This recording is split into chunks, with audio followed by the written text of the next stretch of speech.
துன்பங்களும் துயரங்களும் அவரது நற்செய்தி ஆர்வத்திற்கு அணை போட முடியவில்லை. தொடர்ந்து நற்செய்தி அறிவித்தார். மீண்டும் கைது செய்யப்பட்டார். இவ்வாறாக நற்செய்தி பணியின் பொருட்டு 3 முறை சிறையில் தள்ளப்பட்டார். நற்செய்தி அறிவிக்காவிடில் தனக்கு ஐயோ கேடு என்று பவுலடிகளாரின் விளக்கத்திற்கேற்ப நற்செய்தி அறிவிப்பின் பொருட்டு மீண்டும் மீண்டும் துன்பங்களை அனுபவித்தார்.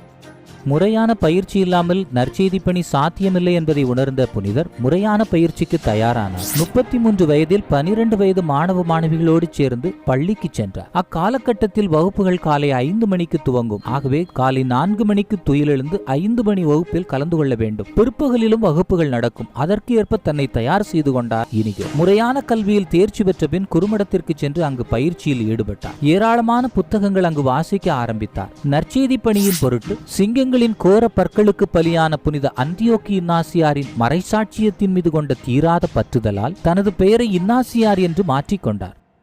பாரிஸ்